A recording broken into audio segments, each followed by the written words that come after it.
ഇതെന്തേ? അളിയന്മാർ രണ്ടും കൂടെ റഷ്യ യുക്രൈൻ്റെ കൂട്ട് ശത്രുത നിൽക്കുന്ന സ്ഥലക്ക് ഞാനൊന്ന് മാറുന്നത് നല്ലതാ. അവരെ കയറുമാവും ലില്ലിപ്പണ്ണൊരു മെസ്സേജ് അയച്ചാൽ ഞാൻ മെസ്സേജ് അയക്കത്തില്ല, കുറച്ച് നാൾ മാറി നിന്നാ മതി. അയ്യോ ഏതിൻ്റെ മെസ്സേജ് വേണം എനിക്ക് ഇങ്ങോട്ട് വന്ന് കയറണം. അയ്യേ അയ്യേ അയ്യേ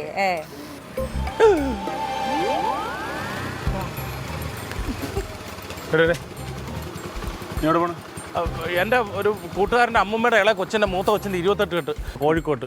ഇതിപ്പോ പോയില്ല മച്ചപ്പെട്ടു. നീ ആദ്യം കാര്യം പറഞ്ഞിട്ട് പോ. ഇന്നലെ വണ്ടി എടുത്തിട്ട് പോയതിന് അത് ആ സമയത്ത് അല്ല, അത് നിങ്ങളെല്ലാവരും ഇനി പോന്നു കഴിഞ്ഞപ്പോഴേ താമസിച്ചല്ലോ. അപ്പൊ പിന്നെ കുറച്ച് ബിരിയാണിയും കൊടുത്ത് അലിയെ വീട്ടിൽ കൊണ്ടാക്കിയിട്ട് വരുമായിരുന്നു. അന്നേരം നമ്മുടെ താന്നിവളം മുക്കി പോലീസ് കിടന്നു. അപ്പം അച്ചമ്പയുടെ ഡിപ്പാർട്ട്മെന്റ് അല്ലെന്ന് കരുതി അവരുടെ മുമ്പിൽ കൂടെ പോയതാ. അവരവിടെ പിടിച്ചു നിർത്തി. എന്നിട്ട് അവര് വിട്ട് ഞാൻ പറഞ്ഞിട്ട് പോണ വഴിക്ക് വണ്ടിയുടെ കയറണം നേരത്തെ ഇവിടെ കൊണ്ടുവിട്ട്. അല്ല, ഞാൻ നല്ല ബാലൻസിലൊക്കെ ഓടിച്ചു വന്നു. എന്ത് ബാലൻസ് ഇറക്ക്?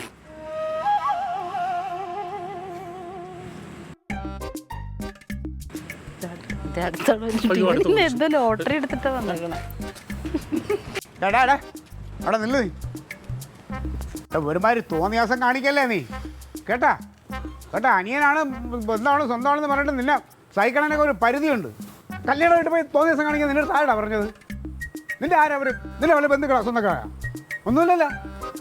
വിളിച്ചതുപോലെ അവിടെ കൂടെ വന്ന് അതിന് മര്യാദ കാണിക്കണം. അവിടെ പോയി തിന്നും കുടിച്ചും കള്ള് കുടിച്ചും വേണ്ട അട്ടഹാസവും പിന്നെ അവിടെ നിന്ന് ബിരിയാണി പൊതിഞ്ഞ് കെട്ടിഞ്ഞ് കൊണ്ടുവന്നേക്കണം. മനുഷ്യനെ നാണം കെടുത്തായി. പിന്നെ നിന്നോട് എടേ നീ വണ്ടി കൊടുത്തിട്ട് അവൻ പോയി പ്രശ്നം ഉണ്ടാക്കി നീ എൻ്റെ ചെമ്മണ്ണിലേക്ക് ചാടി കളിക്കുന്നത് എന്തിനാണ്? നീ അവനോട് ചോദിക്കണം. ഇടേ വണ്ടി കൊടുത്തു വിട്ടതും ആ കാര്യം നിന്നെ വിളിച്ച് പറഞ്ഞു എന്തെന്ന് അറിയാമോ? അവൻ നിന്റെ അനിയായിട്ടാണ്. ആ എസ് ഐ എന്തെല്ലാം പറയുന്നത് അറിയാമോ?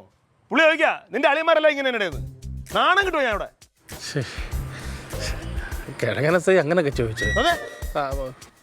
എടേ ഞാൻ അവനെ കല്യാണത്തിന് ചുമന്നുകൊണ്ട് പോയെന്നല്ലേ, അവൻ വലിഞ്ഞു കയറി വന്നതാണ്. എടാ അങ്ങനെയാണെന്നുണ്ടെങ്കിൽ അത് കഴിയുമ്പോൾ അവനെ വിളിച്ചോണ്ട് വരണമായിരുന്നു. നീ വിളിച്ചോണ്ട് വന്നാൽ ഞാൻ പോലും ഭക്ഷണം കഴിച്ചില്ല. ഞാൻ അശോകൻ്റെ ആ കവറും കൊടുത്ത് ഞാൻ അപ്പോഴേ ഇറങ്ങി. വിളിച്ചോണ്ട് അവനെ കാണണ്ടേ? എടാ നിനക്കറിയാമല്ലേ ആഹാരവും മദ്യവും കണ്ട ആക്രാന്തവും പ്രാന്തമാണെന്നവന്. അപ്പൊ അവനെ വിളിച്ചോണ്ട് വരണമായിരുന്നു. അതാണ് ഈ കുഴപ്പത്തിലുണ്ടായത്. അവൻ എങ്ങനെ അവൻ എവിടെയെങ്കിലും പോയി വരവാൻ നിന്നാൽ പിന്നെ തീറ്റ കണ്ടാ പിന്നെ ഇറങ്ങൂലല്ലോ. എന്ത് കാര്യമില്ലെന്ന് അച്ഛൻ പോവുക, ഇനിയൊന്നും പറയണ്ട. അവൻ എങ്ങോട്ടെങ്കിലും പോട്ട്. പിന്നെ നിന്റെ എസ് ഐ ബന്ധുക്കളെ കാര്യം പറഞ്ഞെന്ന് പറയാൻ നിന്റെ ബന്ധുക്കൾ എന്താണ്? ഭയങ്കര സംഭവമല്ലേ? ഒരു പാലുകാച്ചി വീട്ടിൽ പോയി നിന്റെ സുമതി കുഞ്ഞമ്മേട നിങ്ങളെ ബന്ധുവല്ലേ? ചെന്നിട്ട് എന്തായിരുന്നു? ഇനി അവർ നാണം കെടുത്താൻ വേറെ ഒന്നുമില്ല. ഇങ്ങനെയുണ്ടോ ഇല്ലാത്ത പൈസ മനുഷ്യ എണ്ണി കൊടുത്തിട്ട്? സത്യം പറയാലോ, അശോകൻ ചേട്ടൻ്റെ വീട്ടുകാർ എന്നെ കാര്യമായിട്ടൊന്ന് സ്നേഹിച്ചു. 12,500 രൂപ കൊടുത്തപ്പോൾ അവർ കുറച്ച് ബിരിയാണി തന്നു, 4-5 പെഗും തന്നു. ഇത്രയും പൈസ കൊടുത്തില്ല, നമ്മൾ എങ്ങനെയും മുതലാക്കണ്ടായോ? 2,500 ആരെ വീട്ടിൽ കൊടുത്തു? 2,500 രൂപ മച്ചമ്പി അശോകൻ ചേട്ടനെ കൊടുക്കുന്ന കണ്ടാന്നല്ലോ. അങ്ങനെ കവർ എടുത്തിട്ട് ഒരു മാമൻ അവിടെ എഴുതായിരുന്നില്ലേ? അപ്പൊ തന്നെ എഴുതിയല്ലോ ക്ലീറ്റോ 2,500 എന്നും പറഞ്ഞോണ്ട്. അവിടെ ഞാൻ 300 ആണല്ലോ കൊടുക്കാൻ എടുത്ത് വെച്ചിരുന്നത്. അപ്പൊ എന്റെ കർത്താവെ ചുമ്മാ അല്ല. ഞാനാണെങ്കിൽ ആ വെപ്രാളത്തിന്റെ ഇടയിൽ അശോകനെ കവർ എടുത്ത് കൊടുത്തിട്ട് ഞാനങ്ങ് പോവുകയും ചെയ്ത്. അയ്യേ, മനസ്സിലായല്ലോ. ഞങ്ങളുടെ കുടുംബക്കാരെ അപമാനിച്ച നീയാ. അവർക്ക് പൈസ ആവശ്യമില്ല. 300 ഒരു ഗുണം കൊണ്ടെടുത്ത് അവരെ കളിയാക്കി പോലെ അല്ലേ ഇത്? ആണ് കേട്ടോ. ഇപ്പൊ സംഗതി എന്താന്ന് വെച്ചാ ഉദ്ദേശിച്ച കൂടുതൽ പൈസ കിട്ടിയവരെ സ്നേഹിക്കുകയും ചെയ്ത് കിട്ടാത്തവരിട്ട് ഗൗനിച്ചതുമില്ല. കിട്ടാത്തോണ്ടല്ല അവർക്ക് നാണക്കേട്. ചേട്ടത്തി ശരിക്കും കുറ്റക്കാരൻ ആരാ? ഞാൻ അശോകന്റെ വീട്ടിൽ പോയിട്ട് ആ പൈസ തിരിച്ചു മേടിച്ചിട്ട് അത് കൊണ്ടുവന്ന് മനോജിന് കൊടുത്തിട്ട് മനോജിന്റെ അടുത്തൊരു ക്ഷമയും പറഞ്ഞ് ആ പൈസ വാങ്ങിച്ച് നേരെ അശോകന്റെ കൊണ്ട് കൊടുക്കാലോ.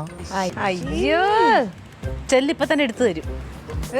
അപ്പൊ കൊണ്ടുവന്ന ബിരിയാണി അത് അവിടെ നിന്നും പോയി. എന്റെ പൊന്നെ, പോണുണ്ടെങ്കിൽ പോ. അകത്തോട്ടല്ലേ? കുറ്റക്കാരൻ മച്ചമ്മേ, ഞാനല്ല. അയ്യോ.